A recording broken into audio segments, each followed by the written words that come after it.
Bueno, vamos a contrato de factoraje. Miren, cuando yo era chico, había cobradores. Te tocaba el timbre el cobrador del club, te tocaba el timbre el cobrador de la empresa de seguros. Iban con su maletín de acá para allá, cobraban, recorrían las casas, los clientes, etcétera, y cobraban. Cada empresa tenía que tener su estructura de cobranzas. Tenía empleados a los que pagaba su sueldo por salir a cobrar, oficinas, luz, máquinas de escribir, libros de contabilidad, es toda una estructura. En algún momento a alguien se le ocurrió que sería bueno crear una empresa que se ocupara de cobrar para otras empresas y así esas empresas no tendrían que tener áreas de cobranza. Entonces, realizar como trabajo la cobranza especializada. Y entonces empezaron a aparecer estos contratos. Vieron que los contratos se pueden inventar. En algún momento alguien inventó esto, inventó el contrato de factoring, que nosotros ahora tenemos castellanizado como contrato de factoraje en el código a partir del artículo 1421. Entonces, el contrato de factoraje es un contrato básicamente de cobranza especializada para un tercero. Ahora, tiene esta dinámica. Yo genero títulos para cobrar, facturas, por ejemplo. Supongan ustedes que yo soy Philips de Argentina y le vendo a Garbarino, le vendo a Frávega, a Falabella, y yo les vendo a 90 días. Esa es la práctica de mercado, en principio. Esta práctica de mercado tiene que ver con algo muy simple, que es posibilitar que a mí Garbarino, Frávega o Falabella no me paguen con capital capital de trabajo que tengan que distraer de otras cosas, sino con la venta misma del producto. Esto es, yo soy Philips, le doy una heladera a Garbarino y le digo, te la facturo 90 días, es porque Garbarino espera venderla dentro de los 90 días y no tener que usar dinero del que ya tenía para pagarme la heladera, sino pagármela con lo que obtenga en el mercado vendiendo esa heladera y teniendo su ganancia. Entonces esta es la dinámica de mercado. Yo vendo y a los 90 días me pagan, etc. Ahora bien, supongan ustedes que yo tengo interés, esto es especialmente importante en épocas inflacionarias, en no esperar 90 días. El tema es que la práctica de mercado es esa. ¿Cómo hago yo para no esperar 90 días y poder tener el dinero ahora? Entonces aparece esta idea de complementar esa noción original de permitir armar estructuras de cobranza para, para que alguien cobre, tercerizar el cobro, se complementa con una idea que es lo que se conocía como factoring financiero, que es que la empresa factor, la empresa a la que yo le estoy entregando para que cobre mis facturas, me adelante la plata de las facturas. Como vieron que dijimos que el banco puede hacer descuento de documentos, bueno, haga un descuento de facturas, me adelante el dinero, de modo tal que yo vendí ahora 10.000 heladeras y no tengo que esperar 90 días para cobrarlas de las empresas a las que se las vendí, sino que a mí ya me da el factor el dinero, descontando como descontaría el banco, descontando sus gastos, su comisión, previendo sus riesgos, etcétera, el riesgo de no cobro, eso lo podemos pactar y se puede modular también, pero yo ya tengo, si soy Philips, capital para seguir fabricando heladeras ahora y sin tener que esperar 90 días, en los que con inflación ese dinero va a valer menos. Entonces a mí me conviene a lo mejor pagar al factor y me conviene por otra cosa, ahorro estructura, ahorro en empleados, ahorro que los va a contratar el factor, ahorro en empleados, ahorro en cargas previsionales, en un montón de cosas que a mí me permiten. Por eso las empresas tercerizan bastante. Tercerizan los cobros o la gestión informática. Hay un contrato que no está en el código, pero se conoce como outsourcing informático, que es cuando yo la gestión de datos informáticos la tercerizo. Y entonces yo tengo el contrato por el cual cedo mis facturas y a lo mejor me adelantan dinero. Ahora bien, ¿qué impone el código? Yo no cedo de a una factura. Y yo no puedo elegir, esta te la cedo, esta no te la cedo. En el contrato de factoraje lo característico es que hay una cesión global de facturas. Esto es, si yo hago un contrato con un factor y soy Philips de Argentina, le tengo que ceder toda mi venta de línea blanca, por ejemplo, a Garbarino. Yo no puedo decir, esta sí, esta no puedo elegir. Todo el paquete tiene derecho el factor a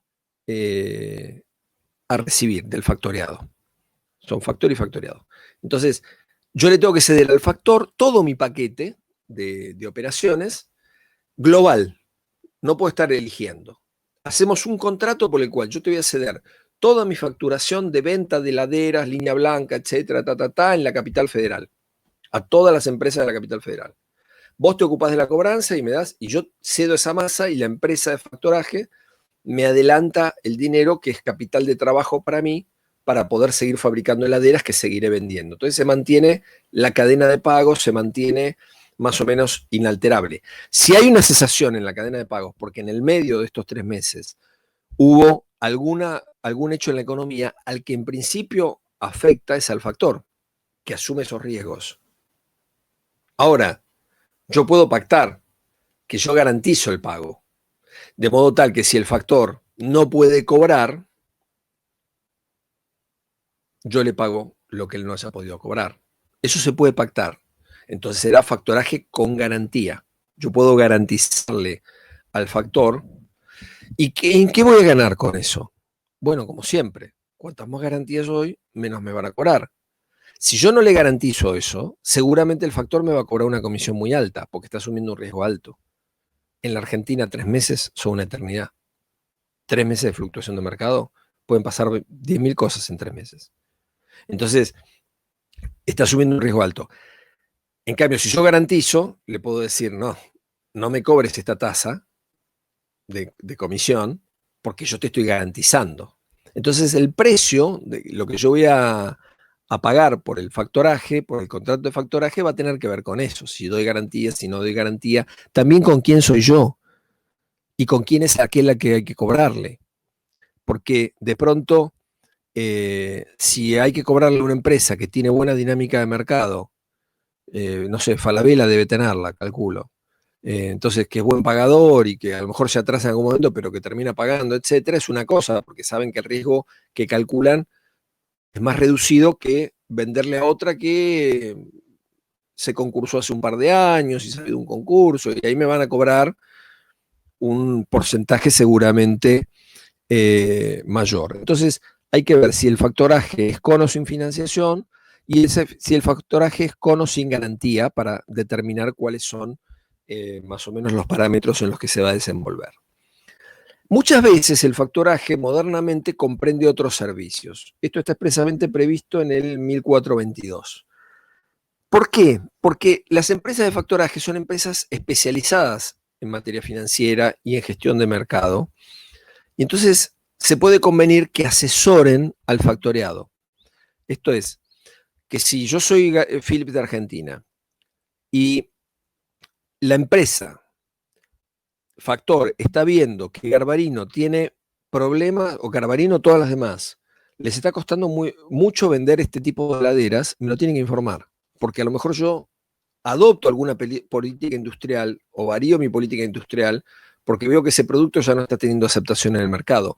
Me informa, me devuelve, me trae información, me da advertencias sobre situaciones de mercado que para mí pueden ser importantes, sin que yo las tenga que estar rastreando, me comunica. Entonces, esto yo puedo tenerlo. Entonces, hay gestión de cobranza, pero también puede darme otros servicios de asistencia técnica, comercial, financiera, asesoramiento financiero, etc. Entonces, es útil. recuerden que está la cuestión de la globalidad, digamos. Tiene que ser un paquete global de títulos y no alguno a elección. El contrato tiene que identificar claramente a las partes, tiene que decir claramente cuáles son los derechos que se transmiten y hay que identificar los documentos. Si yo cedo estas facturas, tenemos que tener un mecanismo previsto en el contrato por el cual yo tendría que pasar periódicamente una planilla, que el otro tendrá que conformar, una planilla electrónica o lo que fuere, estableciendo cuáles son los documentos, las facturas que yo cedí, la numeración de las facturas, contra quién eran, etcétera, planillas Excel, lo que quieran, pero eso tiene que estar previsto en la comunicación entre las partes. Y le tiene que entregar la documentación. O sea, yo le tengo que entregar las facturas. ¿Por qué? Porque en caso de no pago, ese es el documento con el que van a ejercer la acción judicial. Se van a presentar para cobrar la factura. Y ustedes recuerdan, porque lo vieron en obligaciones también, que hay cesión de créditos y cesión de deudas. En la cesión de créditos yo tengo que notificar al deudor cedido. Él no puede oponerse, pero lo tengo que notificar para que sepa quién es un nuevo acreedor y también porque la notificación al deudor cedido pone una fecha límite para darle publicidad frente a... Disculpen, yo tengo un tema en las cuerdas vocales y cuando estoy mucho rato hablando se me va complicando. Entonces, con el tiempo, digamos, tiene que saber y poder hacer un corte temporal para saber si efectivamente la sesión, el mecanismo de darle publicidad ante terceros que efectivamente la sesión se hizo, es notificar al deudor cedido. Y ante cualquier discusión se muestra la fecha de notificación al deudor cedido que permite establecer que ese crédito existía, porque si no yo puedo fraguar sesiones. Esto es, me van a embargar un crédito y yo puedo arreglar con un amigo que diga que se lo había cedido antes a él. Y para evitar eso, se exige que haya una notificación al deudor cedido por medio fehaciente que permita establecer en qué fecha efectivamente se había hecho la sesión y evitar esos inventos. Entonces, yo tengo que tener esa notificación. ¿Cómo la hago en esto? Bueno, muy simple.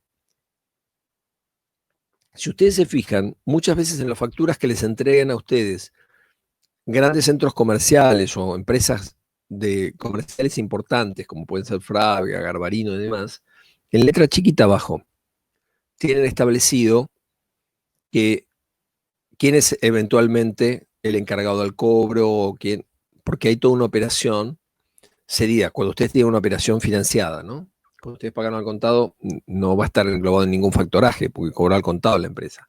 Pero si ustedes están financiando y están sacando algo en cuotas, va a decir quién es el autorizado a efectuar el cobro. Y esa es la forma en que ustedes están notificando que su acreedor no va a ser ya Garbarino y que a lo mejor les aparece una entidad, una sociedad anónima autorizada como empresa de factoraje, como acreedor, y es quien los demanda, porque es quien tiene, en caso de que ustedes no paguen, porque es quien tiene la cesión global de las facturas emitidas por las ventas minoristas, etcétera, por determinada empresa. Entonces tiene que haber un soporte documental, ese soporte documental se cede, hay que notificar al deudor cedido, porque, perdón, disculpen, en la sesión de créditos, en la sesión de deudas hay que notificar al deudor cedido. Tiene que haber, al acreedor, perdón, tiene que haber conformidad del acreedor. Entonces, estamos con lo primero, con la notificación al deudor cedido. Basta la notificación, está en el documento y ya con eso estamos. Pueden cederse créditos presentes, futuros, litigiosos, embargados, sujetos a cualquier tipo de medida cautelar. No hay problema con eso. En el paquete puede caer todo. Eso es cuestión de lo que acuerden entre factor y factoreado. Se pueden establecer aforos. El aforo es que a mí me haga depositar, digamos, el factor me hace depositar o entregar una suma en garantía. Depositar en su cuenta una suma en garantía para asegurar como un respaldo documental.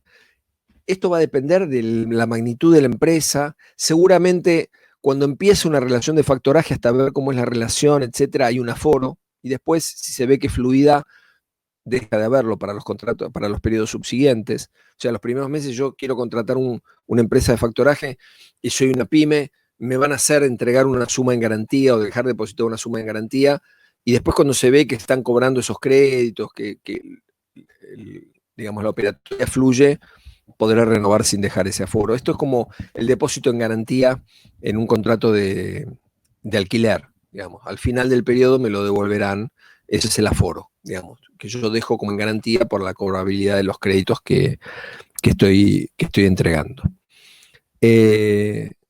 Siempre que no se pueda cobrar por una razón originaria, es por ejemplo que la operación se anula, algo que no tenga que ver con la cobrabilidad del deudor, sino con algún vicio de la operación, siempre responde el factoriado. Ahí no se discute, ante el factor responde el factoriado. Y lo último,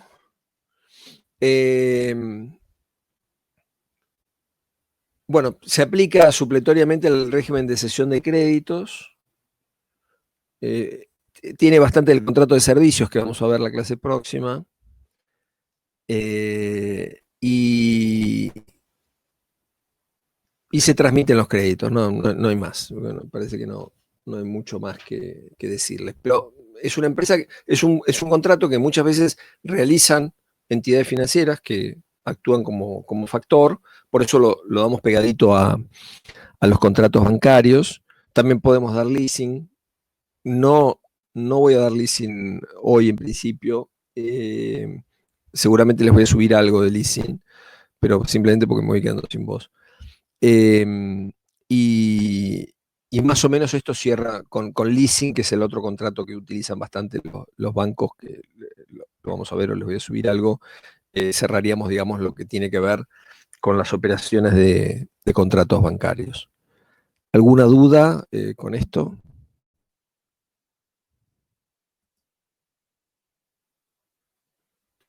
Sí, profe, buenas noches. Yo le quería hacer una consulta.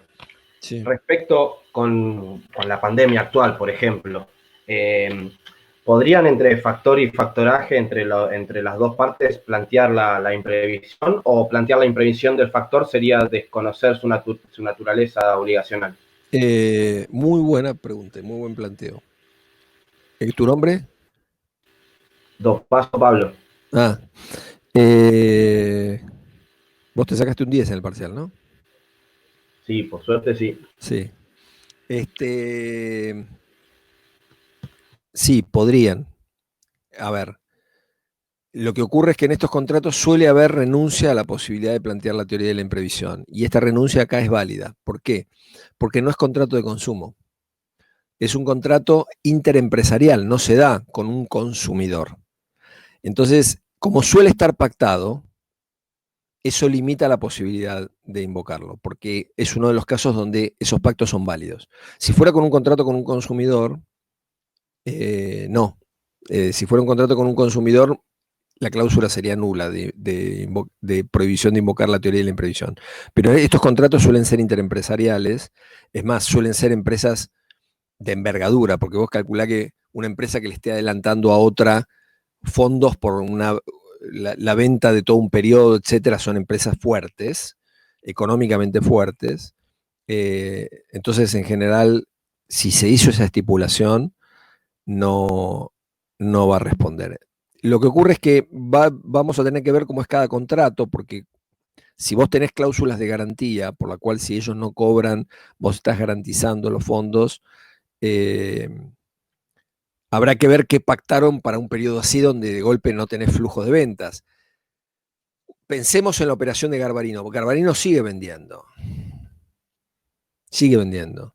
Entonces el ajuste va a venir por la imposibilidad de estar iniciando ahora esas acciones judiciales por alguna suspensión o imposibilidad de llevarlo adelante. Algún ajuste económico sí se puede llegar a plantear, pero es muy probable que esté alcanzado por alguna cláusula de imposibilidad de plantear la teoría de la imprevisión.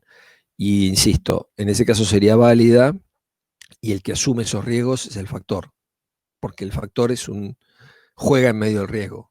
el riesgo de cobrabilidad y demás. Está en el medio del riesgo. Es un contrato que tiene importantes riesgos en el medio. Entonces vos no podés decir, no lo pude prever. Bueno, se reduce la posibilidad de no previsión. ¿Alguna pregunta más? Bueno, voy a descansar la voz.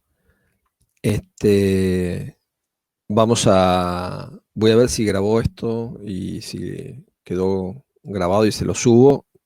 Por la extensión que tiene, no sé si subirá porque va a ser largo el archivo. Voy a ver si lo edito antes de subirlo como para cortarlo un poco. Sobre todo esa primera parte de búsqueda de pantallas que además así disimula un poco mi torpeza en lo que suba al sistema. Bueno, nos vemos en la clase próxima. Esperen que voy a parar la grabación. Hasta luego, profe, nos vemos. Chao. Chao, profe. Hasta luego, profe. Chao. Hasta luego. Chao. Buenas noches.